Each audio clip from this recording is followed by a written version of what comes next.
여러분, 오늘 저녁에 유튜브 방송을 통해서 많이 알려진 분이십니다. 양일권 우리 박사님이신데요. 속초에서 백투 에덴이라는 그 힐링 센터 그것을 운영하시면서 많은 사람들에게 건강에 도움을 주시고 또한 회복하는 그런 경험의 역사를 많이 가지고 계십니다. 한 35년? 예, 제가 듣기로는 한 35년 이상 이 사업을 하신 목사님이십니다. 자, 우리 양일권 박사님을 소개합니다.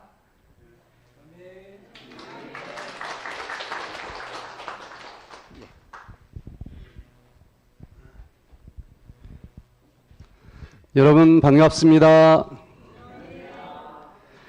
원주 시민을 위한 마음 건강 세미나를 오늘과 내일 우리 규례교회에서 함께 할 수 있게 되어서 너무너무 기쁘고 또 행복한 안식일입니다. 여기 첫 번째 글자가 무슨 글씨예요? 무슨 뜻일까요?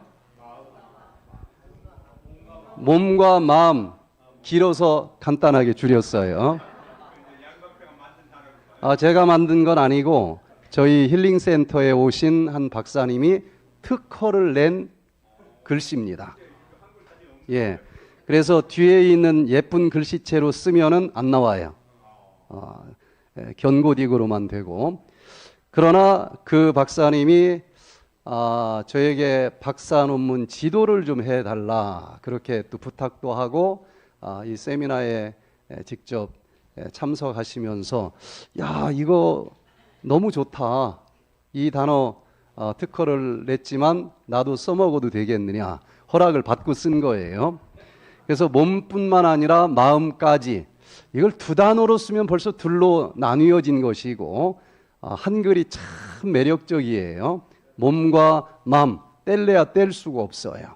몸과 마음의 건강과 행복을 위한 건강 세미나를 오늘과 내일 오후 시간은 해달라고 부탁을 안 받아서 제가 욕심을 좀 내서 오늘 저녁과 내일 오전 시간에 조금 시간을 조금 좀 더 써서 제가 드리고 싶은 말씀을 좀 다 드리고자 합니다. 요즘 세상 돌아가는 것을 보니까 좀 어떤 느낌이 듭니까? 어수선하지요? 어수선한데 성경에 있는 그 많은 말씀들 중에서 누가복음 21장 11절에 있는 말씀이 문자 그대로 터질 듯이 무르익은 그런 시절이 아닌가 그런 생각이 듭니다. 네가 처처에 큰 지진과 기근과 온역이 있겠고 또 무서운 일과 하늘로서 큰 징조들이 있으리라. 누가 오시기 직전에 이런 일들이 있겠다 그랬어요? 예수님이 우리가 그렇게 기다리던 예수님이 오시기 직전에 이런 징조들이 있을 것이다. 또 다른 성경 구절을 보면 한 가지 더 뭐가 또 있겠다 그랬죠? 처처에 전쟁이 있겠다.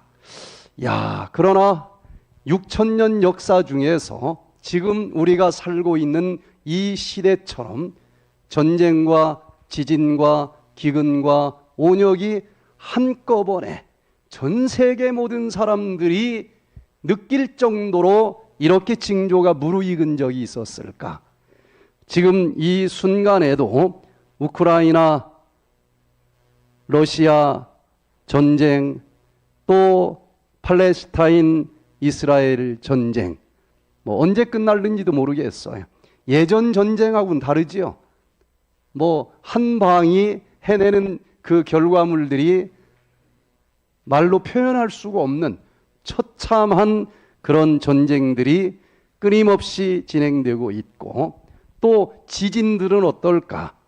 7.0 이상, 제가 4.2 지진만큼은 LA에서 좀 겪어봤는데 4.인데도 프리웨이 이 고속도로를 운전하는데 이게 핸들이 말이 안 들어요. 그런데 7.0 이상 대지진이 여기 노란색 찍은 세계 도처에 1990년도부터 이렇게 있었고, 또 그 지진이 1980년 1월 1일부로 쭉 일어난 지역마다 점을 찍었는데 거의 전 세계적으로 지진이 일어나고, 우리나라는 지진이 없는 나라라고 했지만 몇 배로 우리나라도 지금 증가되고 있는데, 예수님 재림 직전에 이런 일들이 있겠다 가르쳐 주셨어요. 또 기근이 있겠다 그랬는데, 뭐 전 세계적으로도 비슷하지만 우리나라만 보면은 글로벌 금융위기 굉장히 심각했죠. 거기다 코로나19 그 사태는 더 심각했고, 요즘 매스컴을 보면은 지금 현재는 IMF보다 더 경제적으로 어렵다고 그래요. 피부로 막 느껴지지 않습니까? 수많은 업체들이 문을 닫아요. 처처에 경제적으로 이렇게 어려운 기근, 또 온역 전염병, 코로나로 많이 놀랬는데 이건 시작에 지나지 않는다는 거예요. 지금 조류 독감이 밀려오고 있는데 코로나보다도 100배가 더 무서운 애들이 미국에는 지금 한참 번집니다. 그래서 그렇게 닭을 많이 키우는 미국에서 계란이 부족해서 우리나라에서 수입을 해가고 있어요. 조류 독감. 자, 이 조류 독감 팬데믹이 오고 있다. 전문가들은 입을 모아 얘기를 하는데, 코로나19하고 비교를 해보니까 코로나 때 확진자가 6억 9천만 명이었습니다. 뭐 다 죽은 건 아니죠. 그 중에서 죽은 자들이 690만 명이니까 걸렸는데 죽은 사망률이 한 1% 정도 됩니다. 그런데 지금 미국에서 시작이 됐고 한국도 일부 지금 시작하고 있다고 그러는데, 그 조류 독감은 걸렸다 그러면 52%가 죽어요. 둘 중에 하나가 죽는 무서운 온역이 지금 전 세계를 다시 뒤덮을 것이다 예언을 합니다. 자, 이렇게 예수님 오시기 직전에 이러이러한 징조들이 있겠다 하고 예수님이 직접 가르쳐 주신 재림의 징조가 세상 어떤 시절보다도 더 구체적으로 우리 눈앞에서 펼쳐지고 있는데, 과연 우리는 무엇을 준비해야 될까? 미리 가르쳐 주셨을 때는 남들보다 좀 한 발 먼저 주님이 오실 그날을 위해서 준비하라고 가르쳐 주셨다고 생각이 되질 않습니까? 그것도 교회 이름이 재림교회 교인들은 지금 뭔가 우리가 해야 될 것이 있다고 생각이 되질 않습니까? 그래서 오늘 이 시간에는 지금은 몸과 마음을 정결하게 청소할 때이다 라는 제목으로, 이때 이런 시절이 밀려올 때에 하나님께서는 선지자들을 통해서 우리가 어떻게 살아남기 위해서 준비해야 된다라고 예언에 가르쳐 주셨는지, 말씀을 찾아서 인간적인 답이 아니고 하나님께서 가르쳐 주신 답을 찾고, 그것이 과학적으로도 그것밖에 살아남을 길이 없겠구나 확인을 하면서 우리가 몸과 마음을 정결하게 거룩하게 청소하고, 그 거룩한 몸과 마음의 그릇 속에 마지막 이 환난을 통과할 수 있도록 능력 주시는 오직 하나, 늦은 비 성령 충만한 은혜를 받을 수 있는 우리 규례 교회 모든 성도님들이 되시기를 간절히 기도합니다. 성막을 통해서 우리가 어떻게 한번 죄로 더럽혀진 몸과 마음이 정결하게 씻어지고, 그리고 그 거룩하신 하나님을 다시 만날 수 있는지 우리는 성경을 통해서 너무나 잘 알고 있습니다. 매일매일 마음은 원이로 돼 또 넘어지고 또 죄를 지을 때마다 죽어 마땅한 죄인이지만 그때마다 아무 죄 없는 어린 양 하나 위에 머리에 손 얹고 제가 마음은 원이로 돼 육신이 연약해서 또 죄를 졌습니다.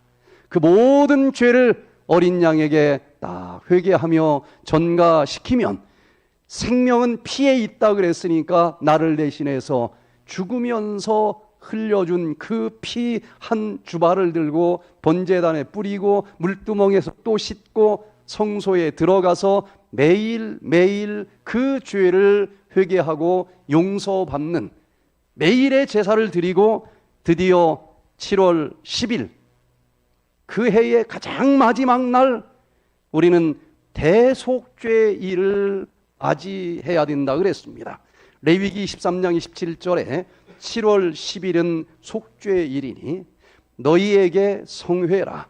이날에 스스로 괴롭게 하지 아니하는 자는 그 백성 중에서 끊쳐질 것이라. 이렇게 이스라엘 백성들에게 마지막 날이 있었던 것처럼 이 시대에 마지막 날도 있을 것 아니겠습니까? 그때 1년 내내 잘못했다 고백했고 회개했고 용서받은 죄가 도말되지는 않았어요. 내 머릿속에서도 용서받았지만 남아있어요? 남아있지 않아요? 남아있습니다. 휘장에 다 남아있어요. 그러나 마지막 날 대속죄일을 지내면서 스스로 자기 마음을 괴롭게 하고 금식하면서 일평생 지은 모든 죄를 기억도 나지 않을 정도로 완전히 도말시켜버리는 대속죄일을 보내야 된다 그랬습니다.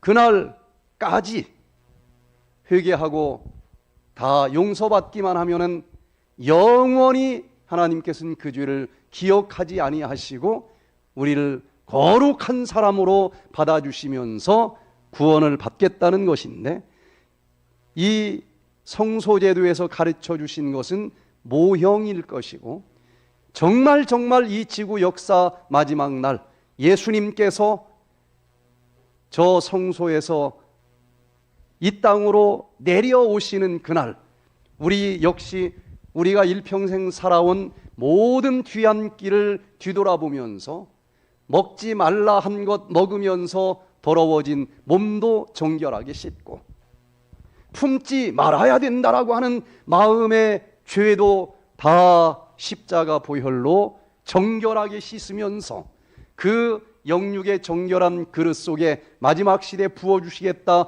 약속한 거룩한 늦은 비 성령 충만하게 받아서 우리의 능력으로는 어림도 없는 야곱의 환난 살아서 통과할 놀라운 하나님이 첫 번째 익은 열매로 구원해 주실 그 살아남는 자들이 우리 모두가 될 수 있기를 간절히 기도합니다.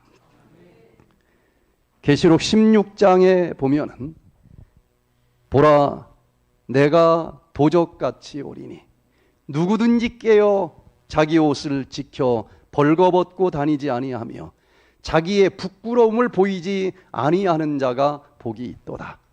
여기 요한계시록 16장 15절에 예수님께서 설마 오늘 저녁에 뭐 도적이 오겠어? 그렇게 사람들이 생각하지만 그날 갑자기 도적이 들어오는 것처럼 예수님께서도 갑자기 재림하신다는 말씀을 기록해 주셨어요.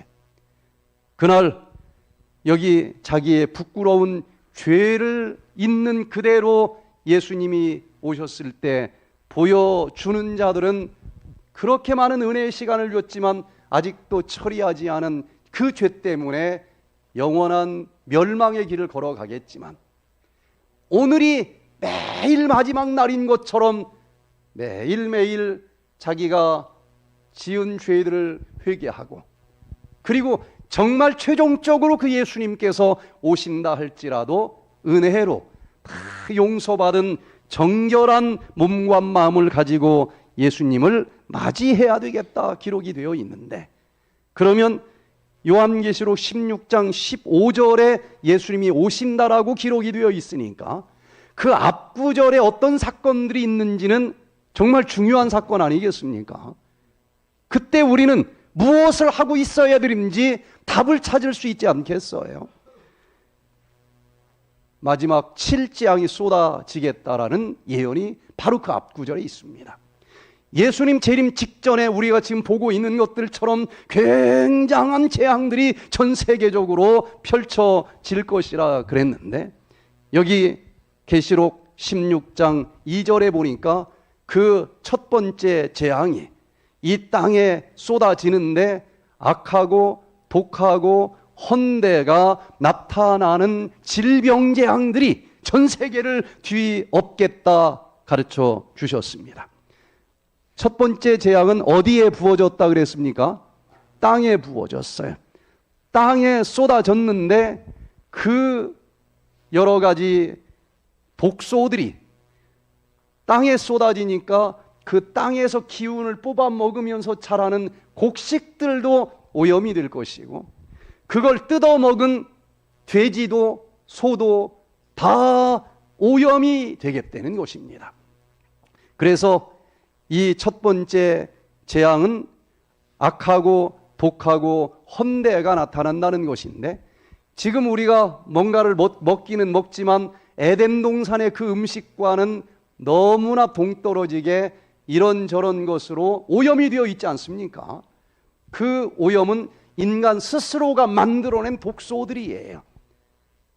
이 땅이 독소로 다 오염이 되어서 음식도 먹을 수 있는 음식을 찾을 수 없을 정도의 시절이 오겠고, 그걸 먹으니까 악하고 독한 악성 종양들의 재앙들이 전 세계를 뒤엎겠다는 것입니다. 두 번째 재앙은 어디에다 쏟았어요? 바다에다 쏟았는데 얼마나 강한 독소인지 다 죽는 겁니다. 죽은 자의 피같이 되니 모든 생물이 죽더라. 세 번째는 강과 물의 근원에 쏟아붓는데 역시 피가 돼버려요.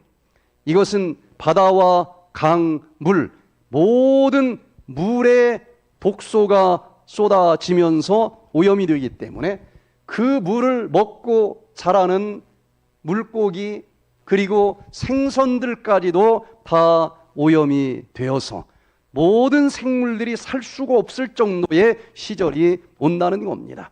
음식이 오염이 되고 우리 몸의 70%가 물로 채워져 있는데 물이 오염이 된다는 얘기고, 네 번째 재앙은 공중에 쏟아붓어요.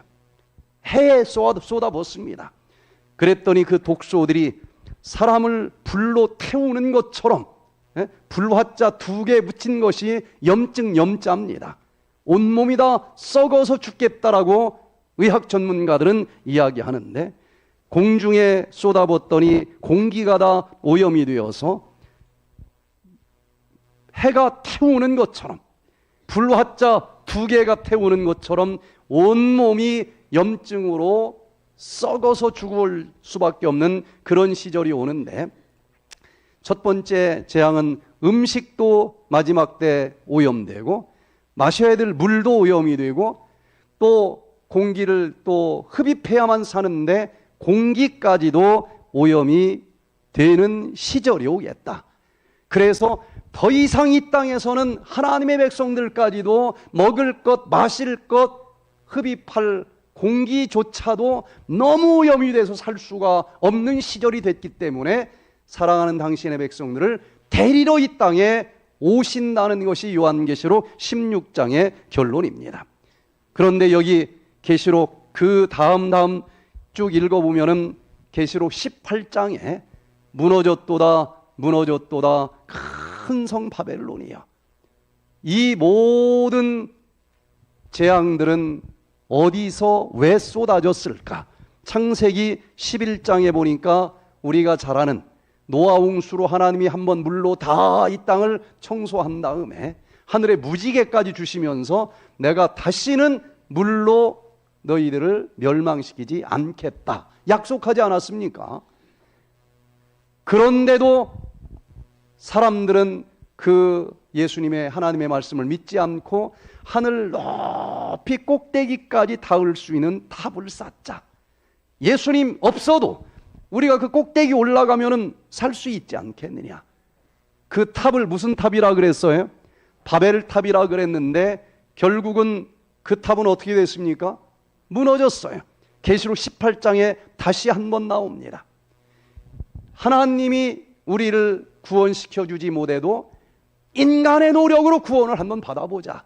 그게 바로 바벨탑의 정신인데, 그 모든 예수님보다 인간이 더 똑똑하다고 하면서 만들어낸 모든 것들은 바벨탑 쌓은 결과가 될 것이고, 계시록 18장에 보면은 그 모든 바벨탑은 무너질 것이라 그랬는데, 하나님보다 인간이 농사를 더 잘 진다고 만들어낸 것이 농약 아니겠습니까? 그 농약으로 인해서 먹거리가 다 오염이 된 거예요. 또 하나님보다 더 쉽게 모든 걸 찍어낼 수 있어요. 플라스틱, 이것이 이제 분해되어서 미세 플라스틱 독소가 되어서 모든 물들을 다 오염시켜 놓은 것을 우리가 보게 됩니다.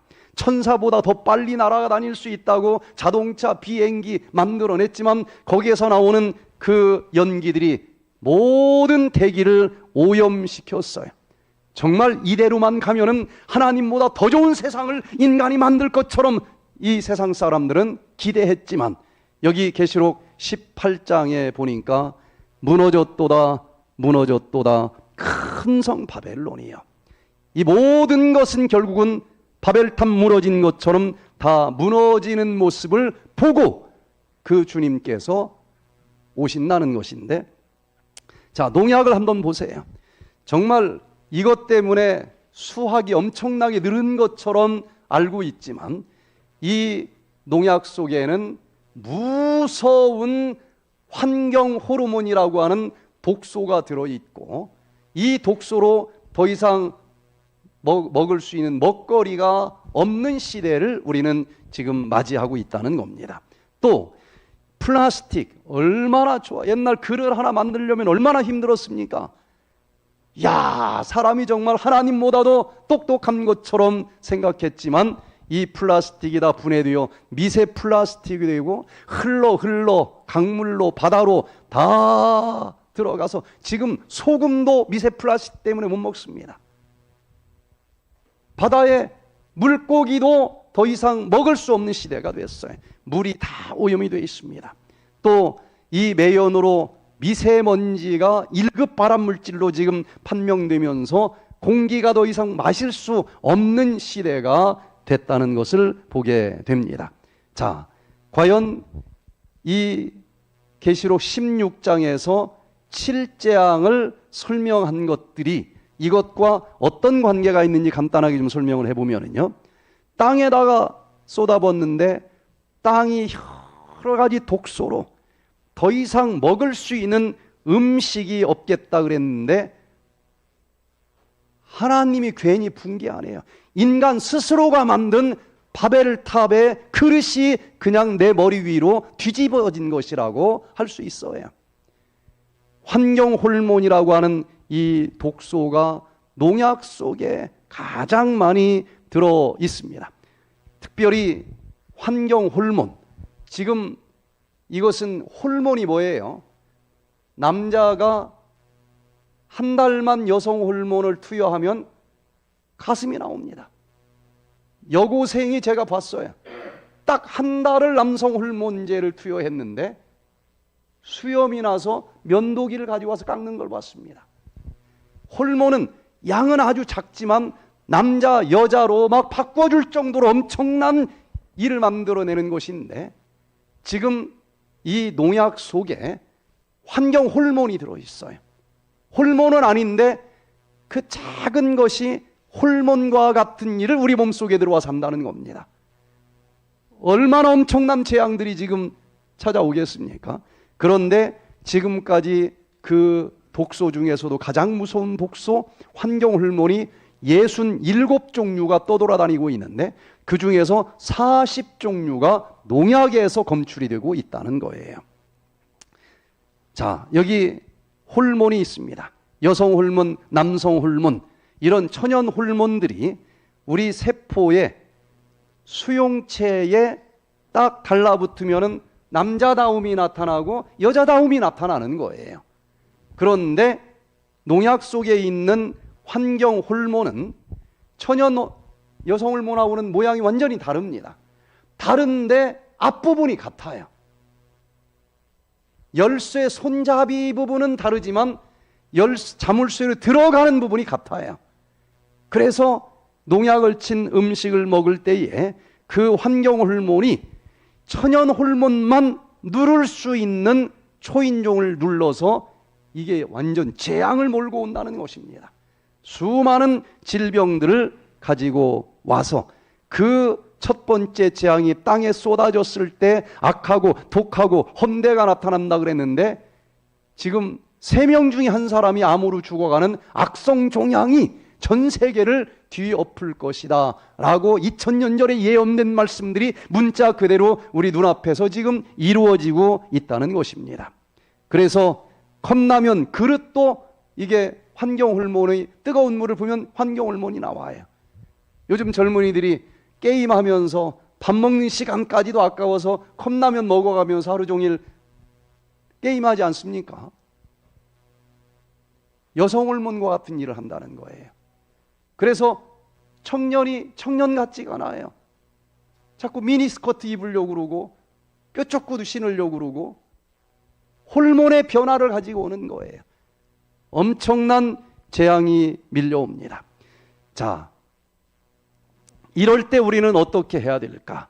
그 환경 호르몬이 태우면 연기로 올라가요. 비 오는 날 떨어집니다.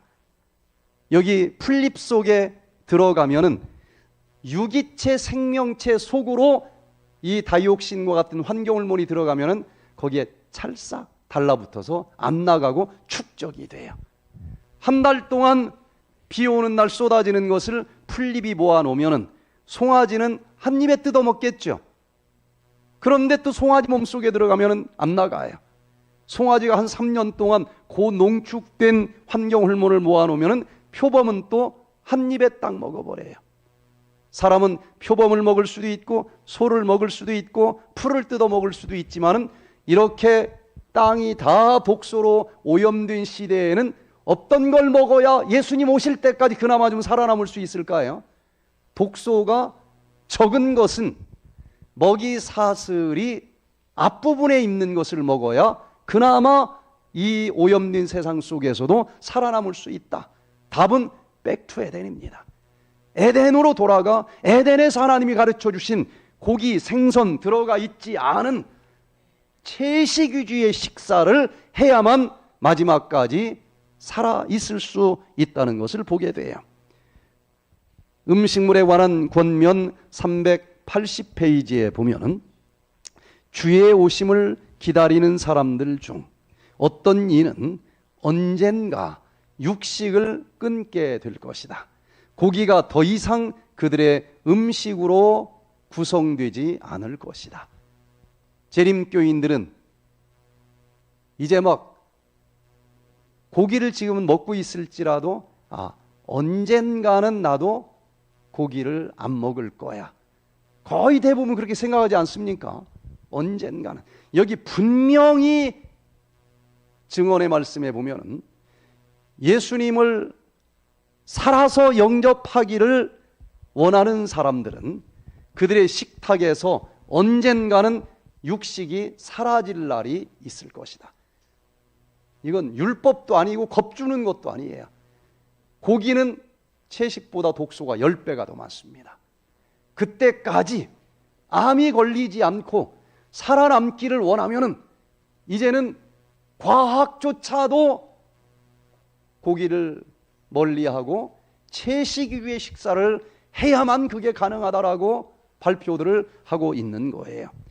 정말 언젠가라고 했는데 지금 돌아가는 여러 가지를 볼 때에 지금이야말로 독소가 적은 에덴의 음식으로 돌아가야 될 때가 되지 않았습니까?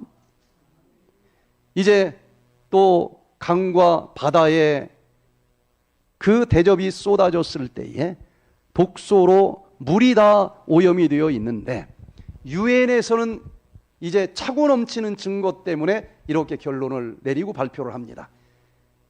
제명대로 살지 못하고 일찍 죽는 조기 사망자들의 4분의 1은 오염된 물을 마셨기 때문이다 라고 얘기를 해요. 그런데 그렇게 오염된 독소는 누가 만들었느냐?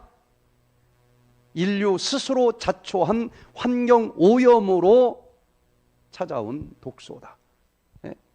자, 이 바다가 많은 연구 결과들을 보면은요, 우리가 그렇게 전 세계를 뒤덮을 정도로 사용하고 있는 플라스틱들이 여름 장마철 되면은 계곡에다 버려, 어디다 버려, 결국 흘러 어디로 갑니까? 바다로 가요. 여러분, 이 플라스틱으로 만든 나일론 줄 같은 거 얼마나 강합니까? 몇십 년 시골에 쓰다 보면 나중에 어떻게 돼요? 먼지처럼 바수어지죠. 이게 미세 플라스틱이에요. 지금 바다로 흘러가서 얘들이 바다 한가운데서 다 모이는데 호주보다 더 큰 플라스틱 섬들이 여러 개가 지금 발견이 됩니다. 자외선으로 녹아버리고 부딪히면서 부서지고 눈에 보이지도 않는 사이즈의 미세 플라스틱이 되는데 이것을 바다 물고기가 먹어요. 여기저기 다 흩어져 있는데 얘들이 막 여기저기 다니면서 힘들게 다 모아가지고 우리 밥상에 도로 갖다 놓는다는 거예요. 지금 여기 보세요. 그 미세 플라스틱의 독성 효과는 작다고 무시하면 안 돼요. 가장 무서운 독소입니다. 신체적인 어떤 이 부상, 성장, 성능 저하, 행동 변화, 지질대사 장애, 또 유발된 장내 미생물충 불균형, 또 장상피, 투과성, 붕괴, 신경 독성, 생식기관, 자손 손상, 산화 스트레스, 면역력 독성, 거의 모든 질병을 만들어내는 것으로 발표가 돼요. 그래서 소금조차도 미세 플라스틱이 지금 발견돼서 천일염 먹을 수 없는 시대가 됐습니다. 그쪽 논문 보면 먹을 수가 없어요. 물고기는 바닷물 먹는 것보다 더 해로워요. 얘가 막 여기저기서 모아가지고 내 밥상으로 올라와. 그래서 그 플라스틱 하나님보다 더 모든 걸 쉽게 예쁘게 아름답게 만든다고 인간이 자랑하는 최고의 그 바벨탑이 결국은 바다로 들어가 미세 플라스틱이 되고 프랑크톤이 먹어서 모아놨더니 피레미가 한 입에 먹어버리고 큰 연어가 또 한 입에 먹어버리고 우리 밥상으로 그대로 모아서 돌려주고 있다라고 전문가들이 이야기를 합니다. 그래서 바다에 대접이 쏟아졌을 때에 다 죽는 거예요. 살아날 생명체가 아무것도 없는 시대가 온다고 그랬는데 이제는 저 밖에 있는 돌들까지도 세상 사람들까지도 이걸 과학적으로 연구해가지고 발표하면서 물 마실 것이 없다 이렇게 얘기를 합니다. 하늘에다 쏟아붓더니 하늘이 오염이 돼서 아파트도 안 보일 정도로 뿌연한 날이 얼마나 많아요.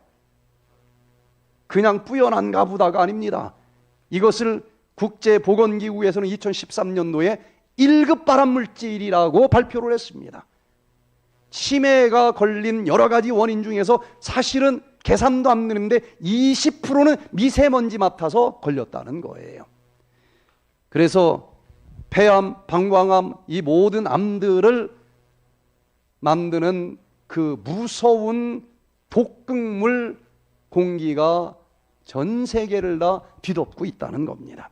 자, 이렇게 전 세계가 먹을 음식, 마실 물, 흡입해야 될 공기가 더 이상 생명체가 먹을 수 없을 정도로 오염이 됐기 때문에 예수님께서는 내 백성 여기다 놓으면 내 백성까지 다 죽겠다. 그래서 이제는 더 이상 미룰 수가 없을 정도가 돼서 요한계시록 16장 15절에서 이 땅에 재림을 하신다는 겁니다. 그러면 우리에게는 과학자들보다도 먼저 이 모든 비밀을 가르쳐 주셨고 이런 징조들이 밀려올 때에 깨어 벌거벗은 수치를 보이지 않게 해라.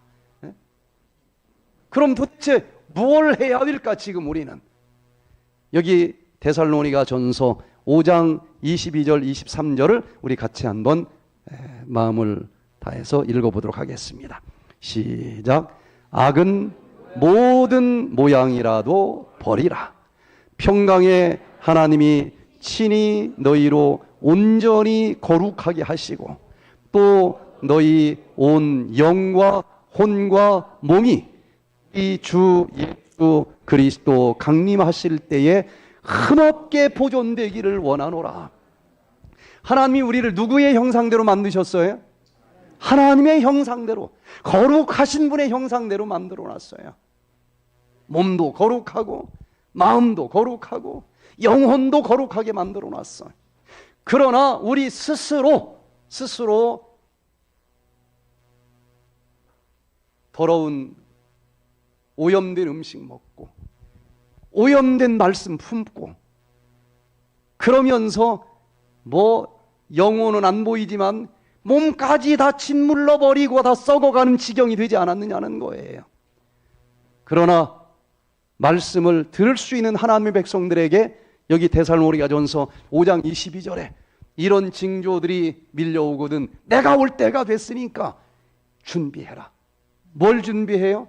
여기 딱 한마디로 악은 모든 모양이라도 버려라.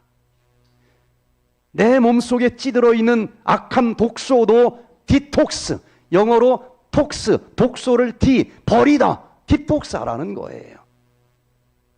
영혼에 있는 독소도 다 버리라는 겁니다. 그러면서 영혼뿐만 아니라 몸까지 예수님이 강림하실 그때에 다 버리고 씻어서 흠없이 보존된 상태에서 내가 너희를 만나기를 원한다. 정말 오시기 직전에 우리가 살고 있다는 것을 알고 있으니 지금 온 정성을 다해서 뭘 해야 됩니까? 영과 혼과 몸에 모르면서 했을 수도 있고 알면서도 육신이 연약해서 했을 수도 있어서 더러워진 모든 독소들을 다 씻어서 정결한 그릇을 준비하고 그 정결한 그릇 속에 늦은 비 성령 충만한 선물을 받아야 이 환난을 통과할 수 있습니다. 하나님은 명확하게 미리 준비할 수 있는 징조도 주셨고 그때 어떻게 해야만 살아남을 수 있는지도 확실하게 가르쳐 주셨는데 여기 초기 문집 86페이지에 보면은 저는 40여 년 전에 대학 2학년 완전 무신론자로 살아가면서 술도 뭐 대병 하나씩 마시고 담배는 초등학교 들어가기 전부터 피고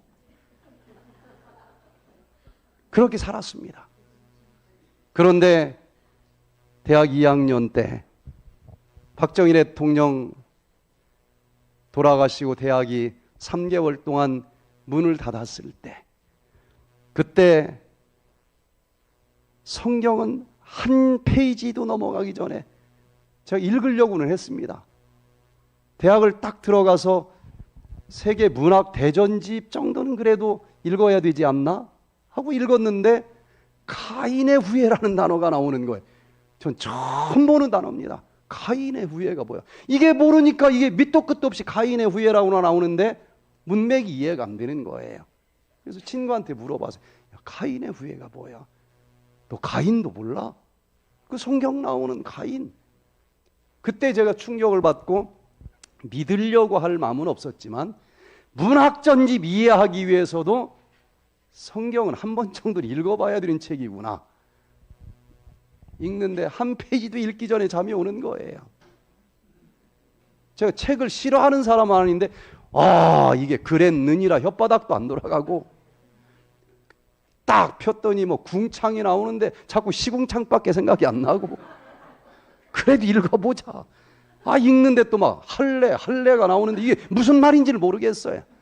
하필이면 또 여청년한테 할례가 뭐냐고 물어봤네.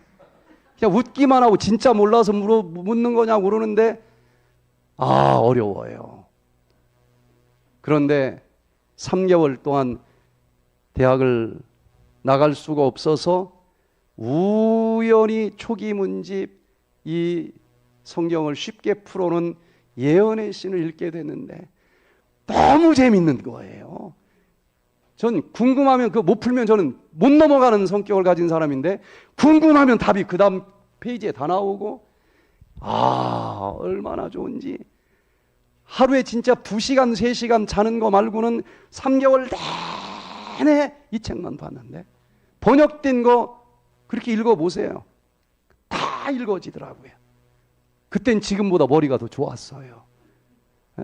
앞에 읽은 거 지금은 조금 가면 다 잊어버리는데 그땐 여기 다 남아있는데 눈만 감으면은 에덴 동산에 사는 우리 인간을 어떻게 만드셨고 우리가 또 넘어졌을지라도 예수님이 우리를 구원하시기 위해서 저 하늘 보좌 버리고 이 땅에 내려오셔서 골고다 언덕에 십자가 피 흘려 돌아가 주신 그 장면, 그리고 그분께서 다시 구름 타고 이 땅에 오신다는 그게 그냥 슬로우 비디오처럼 쫙 보이는데 얼마나 그 성경이 생생하게 가슴 속에 와닿는지.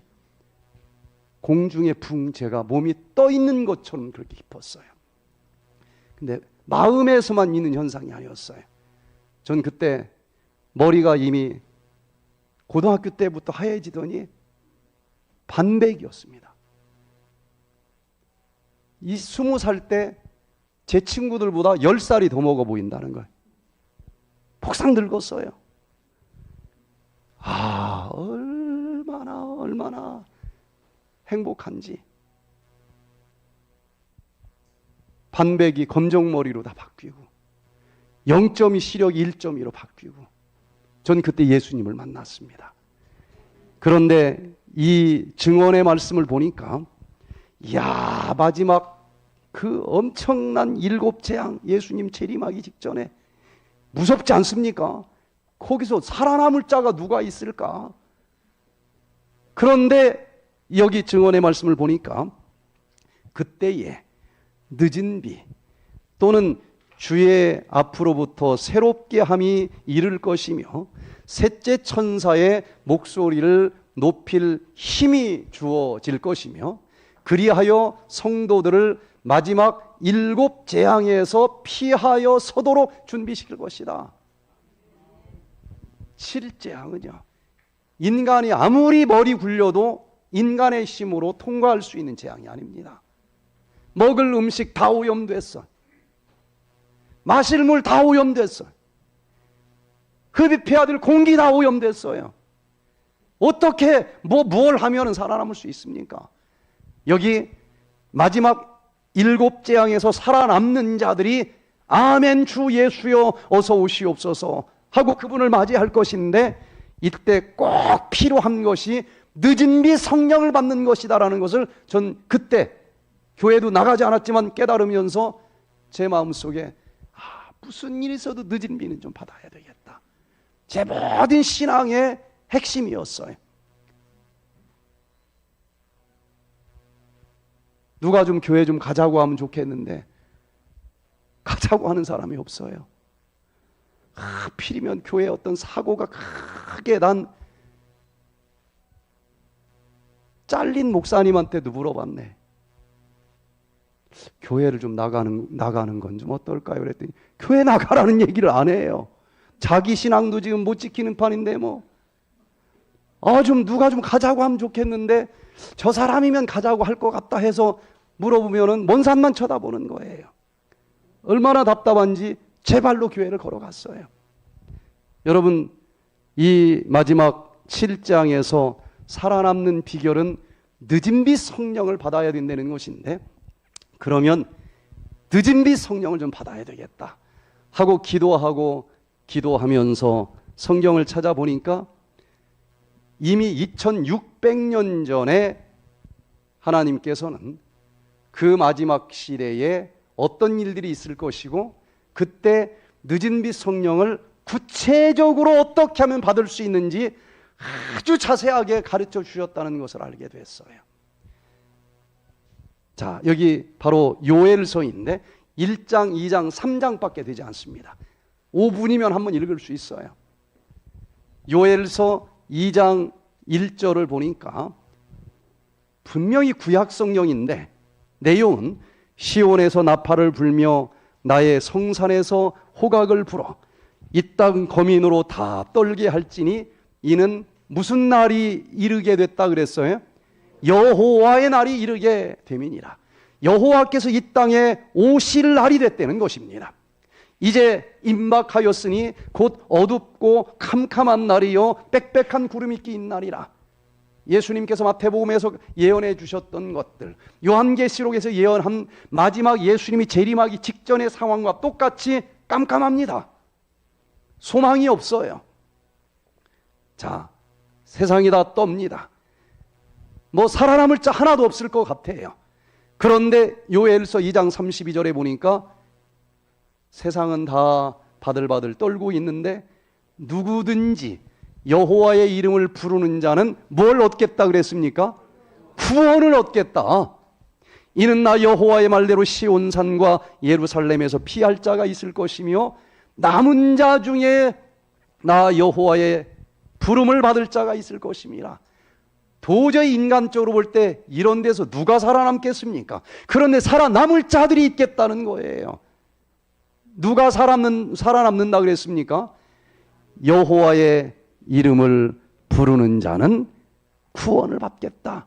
성경에서는 구원이라고 하는 단어와 치료라고 하는 단어를 한 단어로 쓰지 않습니까?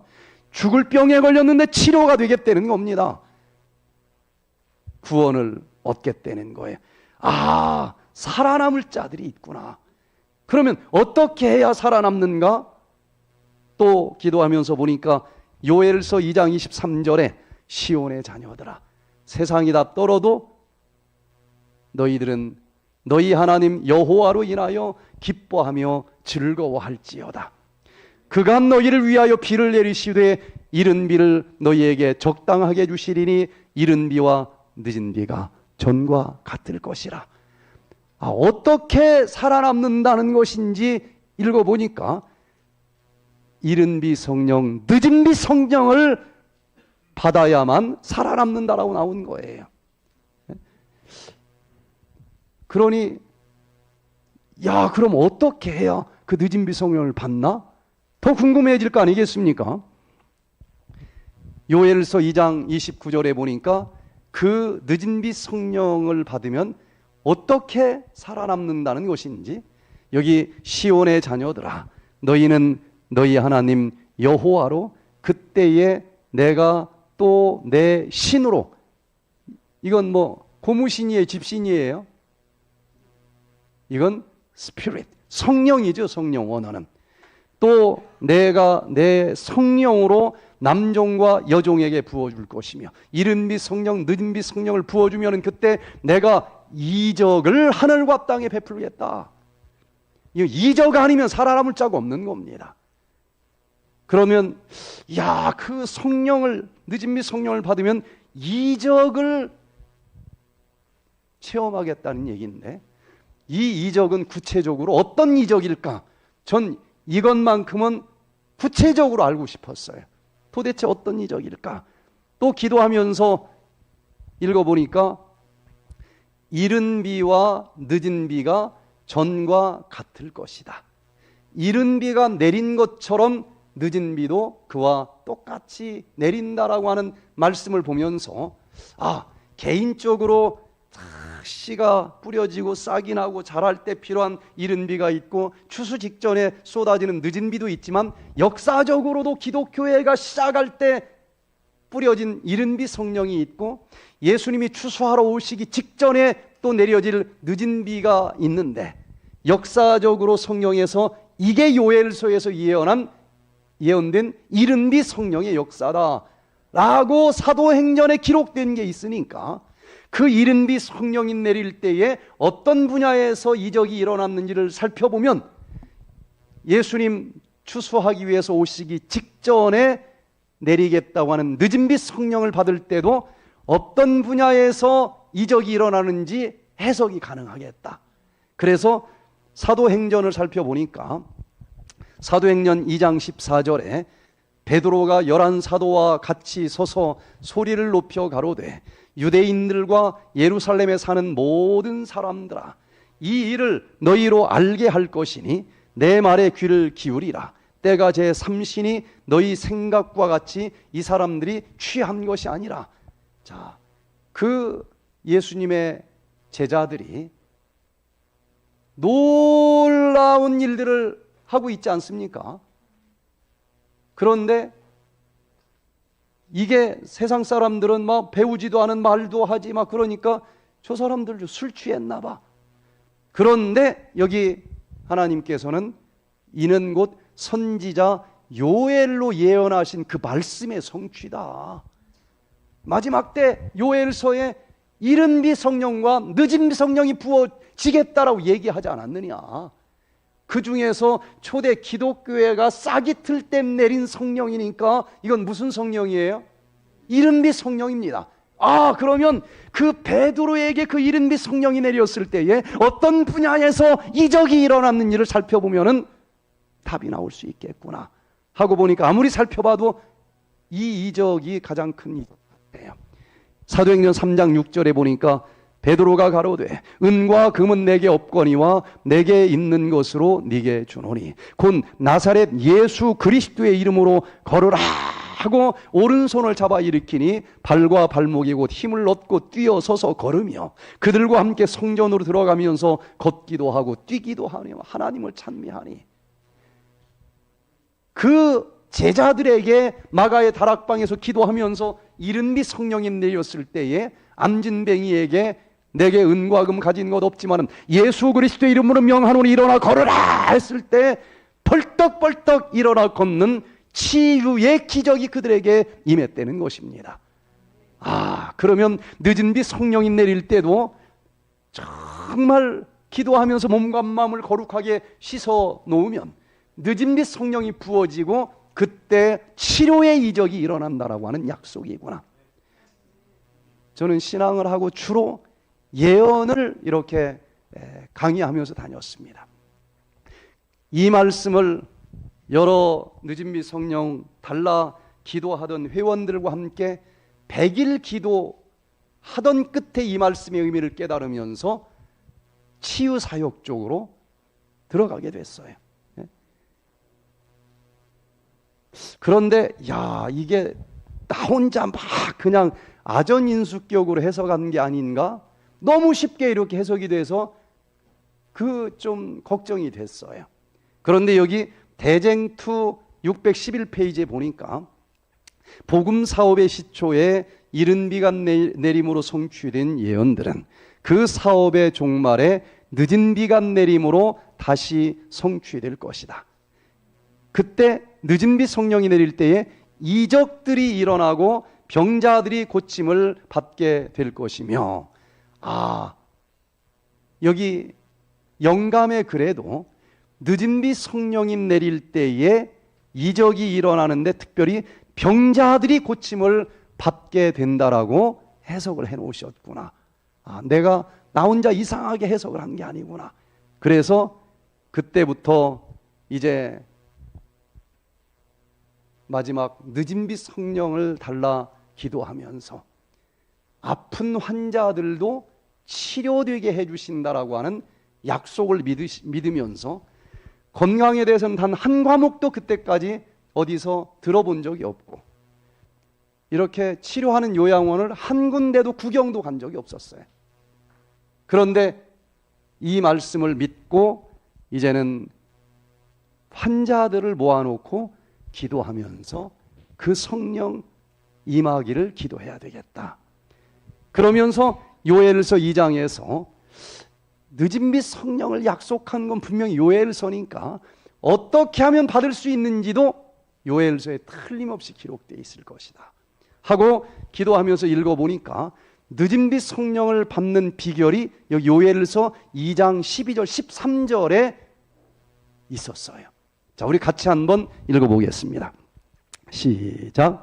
여호와의 말씀에 너희는 이제라도 금식하며 울며 애통하고 마음을 다하여 내게로 돌아오라 하셨나니 너희는 옷을 찢지 말고 마음을 찢고 너희 하나님 여호와께로 돌아올지어다. 자, 하나씩 좀 보겠습니다.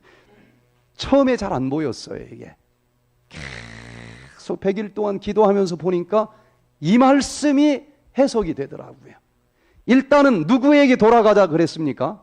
여호와께 돌아가자. 하나님이 우리를 당신의 형상대로 만드셨습니다. 에덴 동산에서 영원히 함께 살자 그랬어요. 그러나 지금은 좀 떨어져 있습니다. 하나님이 도망갔습니까? 우리가 떨어져 내려온 겁니까? 우리가 떨어져 내려온 거예요. 그러면은 우리가 지금이라도 여호와께 돌아가면은 우리는 그분을 만날 수 있다는 얘기 아니겠습니까? 그분은 여전히 아직도 에덴에서 우리를 기다리고 계시는 거예요. 여호와께 돌아가자. 여기에서 저는 이 프로그램의 이름을 에덴으로 돌아가자, Back to 에덴 하자라고 이제 이름을 붙였고, 구체적으로 어떻게 돌아가야 될까? Back to 에덴에서 비는 belief. 다 모든 사람이 불가능합니다. 그래도 에덴으로 돌아가 창조주 하나님을 만나면 그분은 틀림없이 치료해 주실 것이다. belief. 믿음을 갖고 돌아가자는 것입니다. Back to 에덴에서 A는 air. 에덴 동산의 그 오염되지 않은 신선한 공기가 최고의 치료제가 될 것이다. Back to 에덴에서 C는 continence.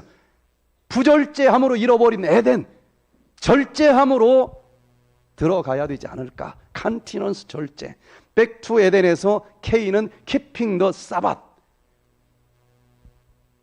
휴식도 하지 않고 과로하면서 모든 질병 찾아온 것 아니겠습니까? Keeping the Sabbath. 안식, 휴식의 법칙을 잘 지키자.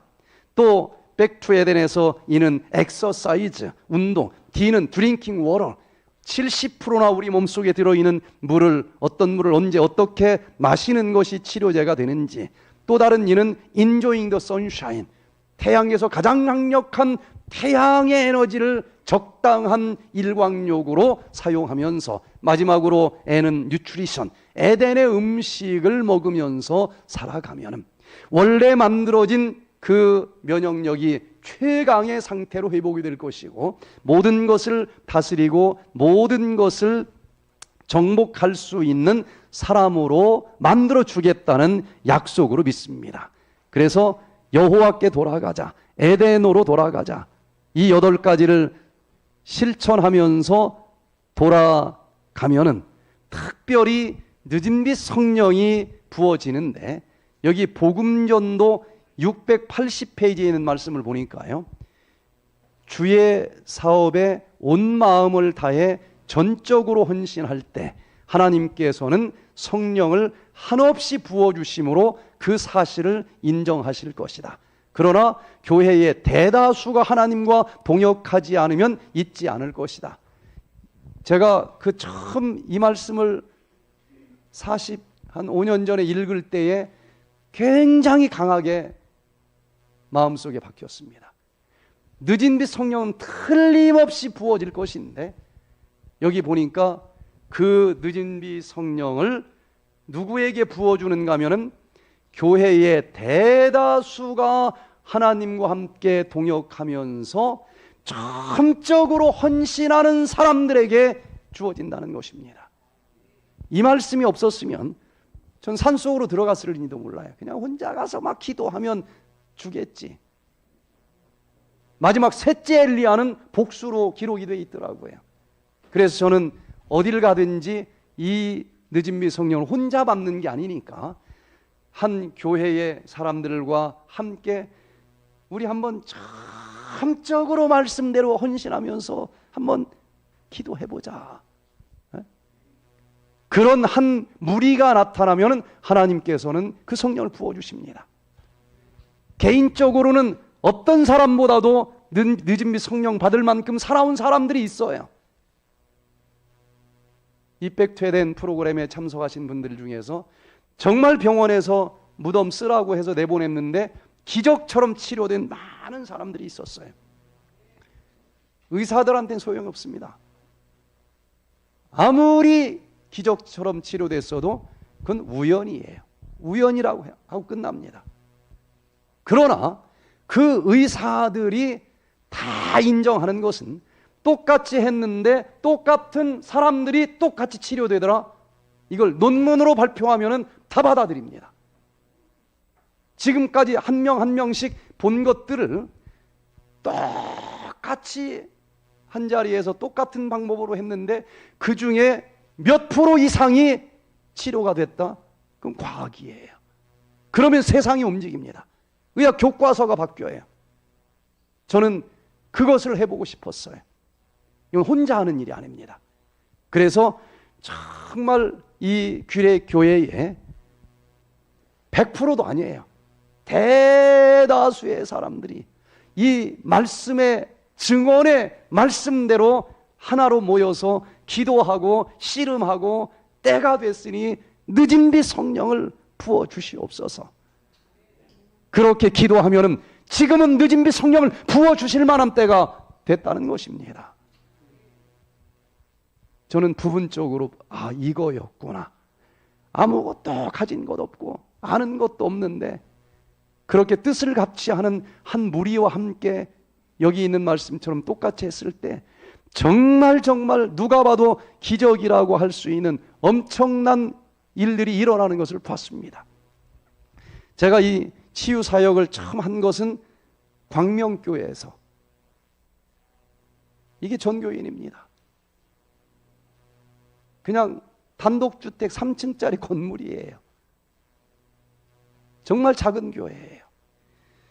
그런데 이 교회를 가서 하나님, 이 교회에서 목회하는 동안에 이 사람들과 함께 기도하면서 꼭 늦은 비 성령을 받게 해 주시옵소서.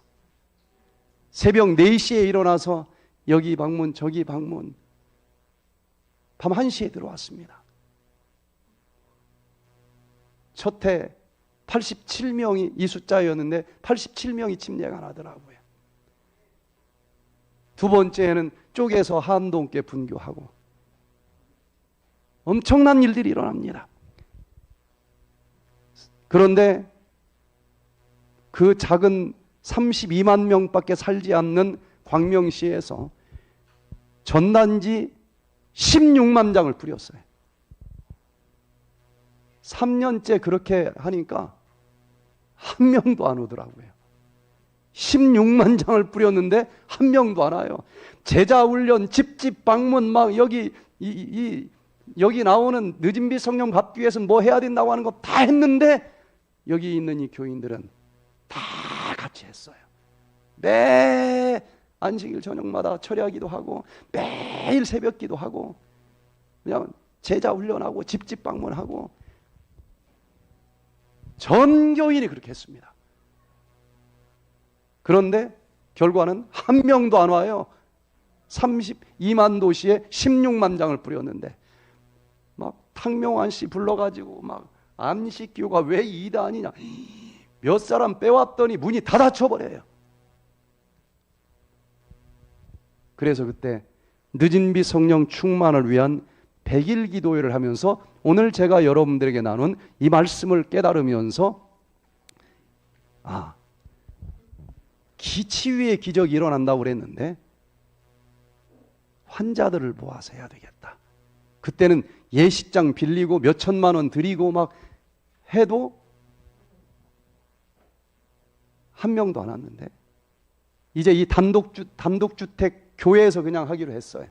그때 제 믿음은 방향은 잡았으니까 환자 3명 정도만 와도 감사하겠다. 전단 하나도 안 뿌렸어요. 120명이 몰려오는 겁니다. 막 들것에 실려와 휠체어 타고 와. 그냥 깨닫자마자 10일 뒤에 100일 기도 끝나는 날 시작을 했어요. 그 중에 한 분이 뇌졸중으로 3번 쓰러졌는데 왼쪽으로 풍이 오고 누워있는 동안에 또 오른쪽 또 왼쪽 13년 동안 누워서 대소변 받아내줘야 됐어요. 얼굴은 완전히 우울증으로 굳어서 말도 못해요. 이런 환자가 들것에 실려가지고 왔는데 한 5일째 되는 날 새벽에 막 깨우는 거예요, 저를. 깜짝 놀래가지고 내려갔더니 구멍이란 구멍에는 피가 다 나와요. 코로, 입으로, 귀로, 눈으로 막 밑으로 막. 제가 그때 아이고, 내가 멋모르고 이거 했다가 이제 드디어 깜팡을 가는구나. 근데 아무것도 해줄 게 없는 거예요, 저는. 그때만 해도. 그래서 그냥 밤새 기도하고 하나님 함께 해주세요. 그런데 그 집회 시작한 첫날 너무 중환자들이 많이 와서 정말 겁이 나는 거예요. 진짜 한 3명 오면 배우면서 하려고 그랬거든요. 그래서 겁이 나가지고 첫날 마이크 잡고 이실직고를 했습니다. 아픈 사람들 다 와라 그랬는데 사실 저는 하나도 모릅니다. 이 말 안 하면 제가 가위가 눌릴 것 같아요. 그런데 우리가 늦은 빛 성령 달라고 100일 동안 기도를 했는데 그 늦은 빛 성령이 임하면 치유의 이적이 일어난다라고 하는 말씀 딱 하나 믿고 우리가 했다. 그 거룩한 성령을 받으려면 우리 몸과 마음에 있는 여러 가지 누추한 죄들을 다 버려야 되지 않겠느냐. 우리 일평생을 뒤돌아보면서 마음에 걸리는 모든 죄를 내놓자. 내놓기만 하면 십자가의 보혈로다 씻어주신다 약속했다. 첫날 시작하면서 끝나는 날까지 10일 동안 6월 말 이른 장마가 오는데 그냥 하루 종일 와요. 하루 종일. 그런데 지금 그 교회가 담죽투택이니까 어디 갈 데도 없어요. 그냥 교회 바닥에서 잤습니다. 120명이.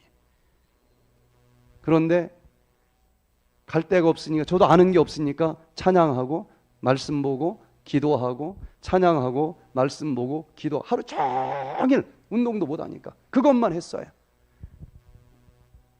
이틀째 되니까 저 유리창에 빗물이 줄줄 흐르는데 120명이 한 명도 예외 없이 진짜 뭐 빗줄기 같은 눈물이 다 쏟아지는 거예요.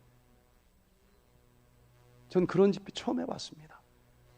뭐 한두 사람은 있지만 모든 사람이 믿는 사람이든 안 믿는 사람이든 그냥 계속 말씀, 기도, 울고 그렇게 하고 5일째 되니까 이분이 그런 일이 벌어졌는데 이제 밤새 기도하고 아침에 일어났더니 독소가 다 빠져나왔나 봐요. 이분이 2층 계단을 혼자 걸어서 올라오는 기적을 봤습니다. 또 다른 사람은 저 당뇨 말기 합병증으로 하다 안 되니까 이제 그 다음 주 발목 자르는 수술 날짜 받아놓고 휠체어 타고 가다가 들어왔는데 3일 만에 2층 계단 뛰어다니는 거예요. 120명이 마지막 날 한 명도 예외 없이 나와서 나는 이 병 나았습니다. 나는 저 병 나았습니다. 저 병 나았습니다. 전 그때 늦은 빛 성령이 내리면은 이적이 일어난다라고 하는 말씀이 가능하겠구나. 그때부터 저는 이렇게 성령에 의해서 이렇게 끌려다닌 것 같은 느낌이 들었어요. 그래서 그 테이프 하나를 수목원 옆에 있는 영락교회 기도원 원장님이 듣고 내가 이거 들었는데 이게 진짜냐?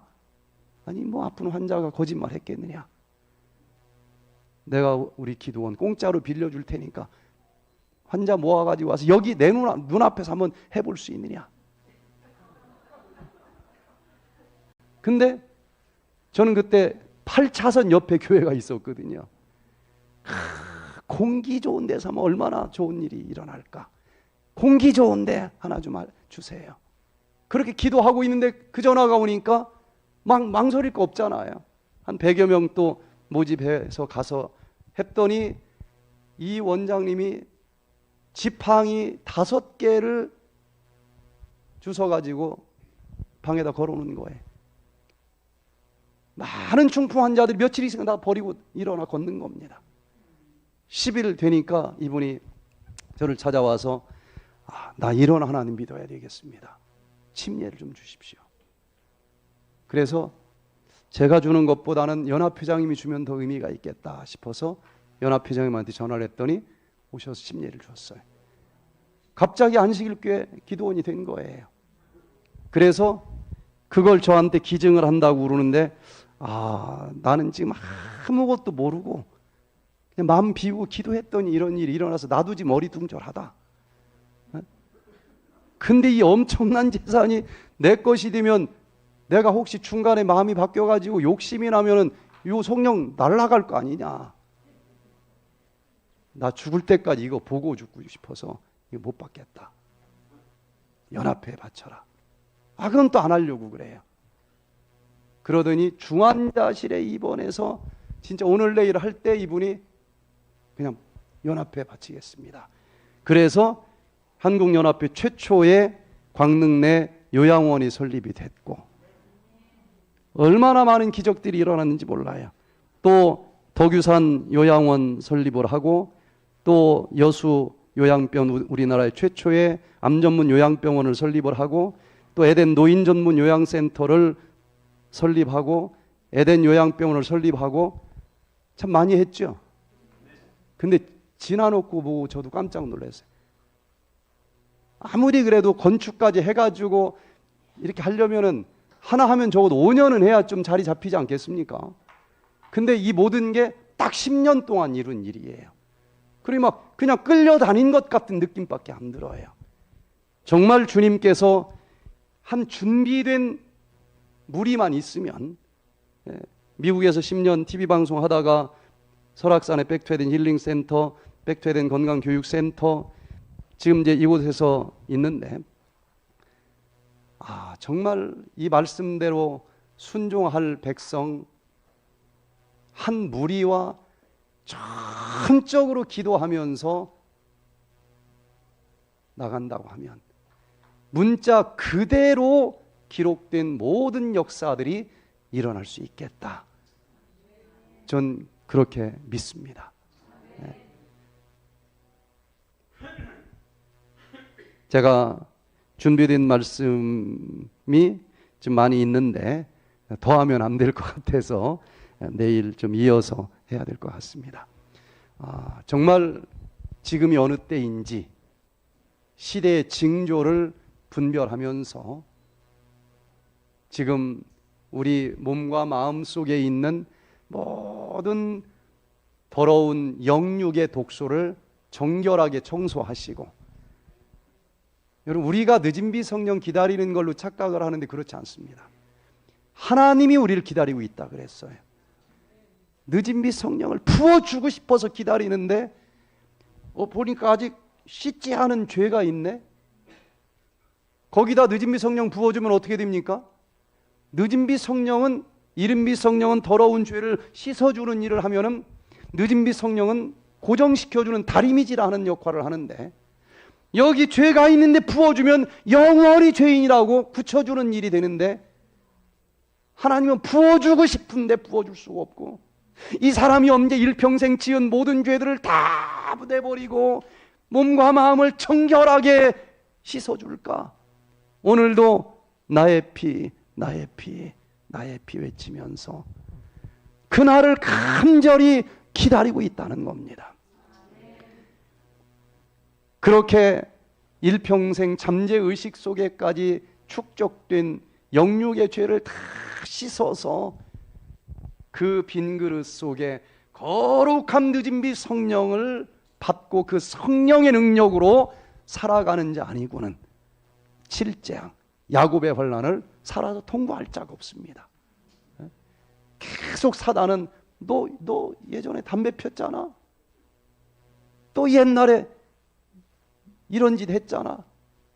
그때마다 이렇게 날 잡아서 간절히 주님 잘못했습니다 하고 십자가의 은혜로 용서받는 그 경험을 하지 않은 사람이면 그 환난 통과할 수가 없을 거 아니겠습니까? 그래, 나 그 죄 진 거 맞아. 그러나 예수님께서 나를 위해서 십자가에서 돌아가셨고 내가 눈물을 흘리면서 내놓고 용서받았다. 계속 사단이 기억력이 좋아해요. 막 끄집어내는데, 야, 이러다가 내가 회개하지 않은 죄가 하나라도 나오면 나는 끝장인데, 요 두려움이 야곱의 환난이라고 기록되어 있지 않습니까? 지금 여러 가지 돌아가는 것들을 보게 될 때에 지금은 정말 우리가 일평생을 뒤돌아보면서 몸과 마음의 모든 더러운 독소들을 다 십자가 앞에 내놓고 정결하게 씻을 만한 때가 되었다고 생각이 됩니다. 내일은 의학적으로도 이렇게 해야 육적, 정신적 그 더러운 독소가 씻어진다 라고 증명된 말씀과 함께 성경에서 구체적으로 수천 년 전에 어떻게 해야 영육의 독소가 다 씻어지고 그 거룩한 성령을 받을 수 있는지 너무 명확하게 가르쳐 주셨어요. 그 말씀을 내일 살펴보면서 정말 예수님 오시는 그날을 위해서 이렇게 은혜의 시간 주신 것 감사드리고 우리가 몸과 마음 정결하게 씻을 수 있게 되기를 간절히 바라면서 오늘 말씀을 마치겠습니다. 기도하겠습니다. 저희를 지극히 사랑하시는 하늘에 계신 아버지 하나님, 이 세상 여러 가지 징조들을 살펴보니 주님이 오실 만한 때가 다 된 것 같습니다.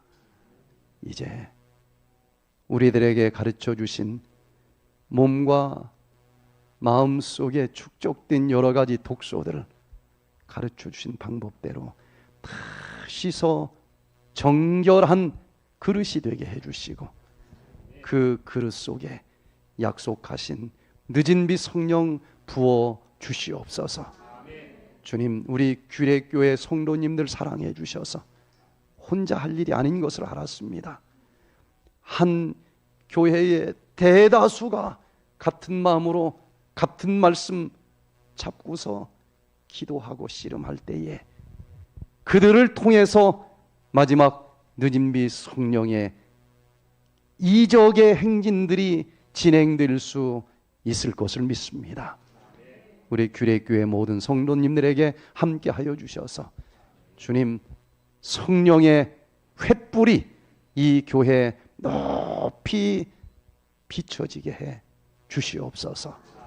불타오르게 해 주셔서 이 어두운 세상 환하게 밝히게 해 주시고 구원받을 만한 모든 저 바벨론의 사람들 거기에서 나와 이 운동에 동참할 수 있도록 역사하여 주시기를 우리 구주 예수 그리스도의 이름으로 간절히 기도드리옵나이다. 아멘.